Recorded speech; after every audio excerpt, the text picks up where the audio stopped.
Topic है Lorentz force, 12th class का topic है। ठीक है,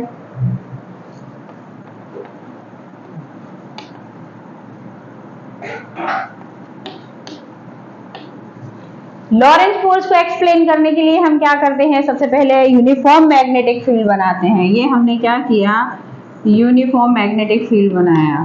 सपोज किया है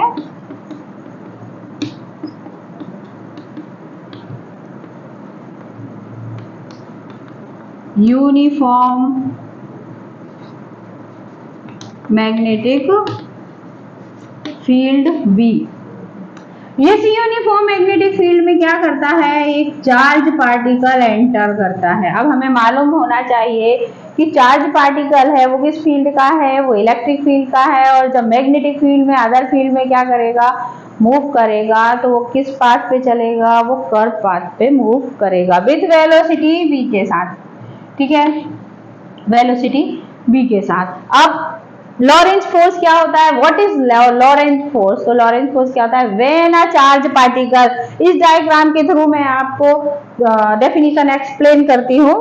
क्या है, when a charge particle enters in magnetic field. ठीक है, मैग्नेटिक फील्ड में एंटर करता है, then it experiences a force. ये एक फोर्स को क्या करता है, एक्सपीरियंस करता है। या फिर क्या लिखेंगे, then a force act on it, ऐसा भी लिख सकते हो।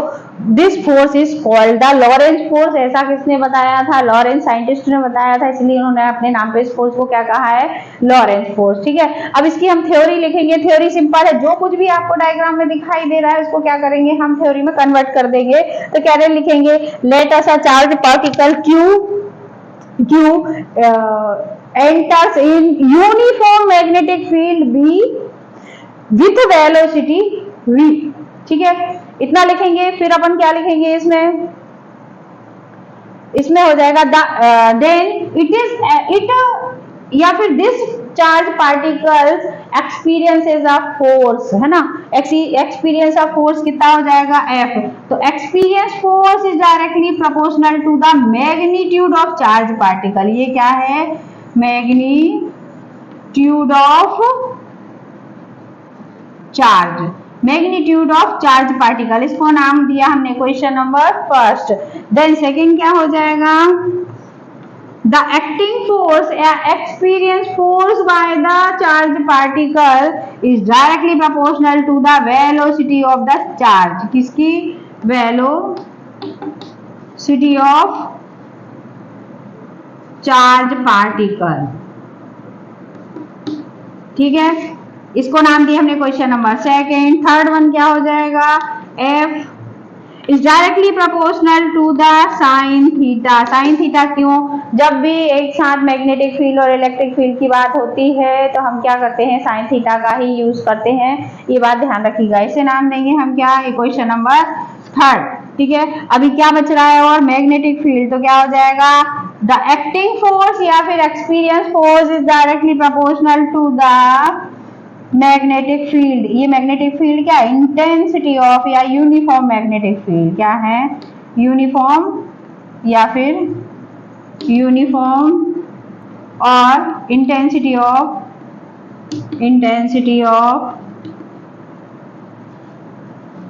Magnetic field. वैसे भी यूनिफॉर्म के प्लेस पे यदि हम इंटेंसिटी ऑफ मैग्नेटिक फील्ड लिखेंगे तो ज्यादा बेस्ट होगा। ठीक है, इसे नाम देते हैं हम क्वेश्चन नंबर 4। अब क्या करेंगे, हम चारों इक्वेशन को कंबाइन कर देंगे। तो लिखेंगे हम ऑन कंबाइनिंग ऑल इक्वेशंस।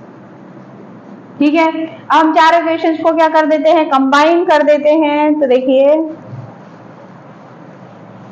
क्या हो जाएगा, F proportional Q V B sine theta. जब भी प्रोपोर्शनल हटता है तो क्या आता है, एक कांस्टेंट आता है Q V B, क्या हो जाएगा, ये साइन थीटा। फोर्स की यूनिट क्या होती है, न्यूटन होती है। ये डेरिवेशन हो गया। ठीक है, ये डेरिवेशन हो गया। फिर इसके बाद आप चाहे तो इसे वेक्टर फॉर्म में भी लिख सकते हैं। कैसे लिख सकते हैं वेक्टर फॉर्म में, अब मालूम होना चाहिए, पहले भी मैंने वीडियोस में बताए थे आपको कि जब भी साइन थीटा रिमूव होता है तो क्रॉस प्रोडक्ट लगता है, और कॉस थीटा रिमूव होता है तो डॉट प्रोडक्ट लगता है। यहाँ पे हमारे पास क्या है, क्रॉस है, तो ये क्या हो जाएगा के। क्यू स्केलर क्वांटिटी है तो बाहर कर देंगे, वी वेक्टर है तो vector V cross vector B, ये हो जाएगा। ये हो गया इसका इस वेक्टर फॉर्म। Thank you.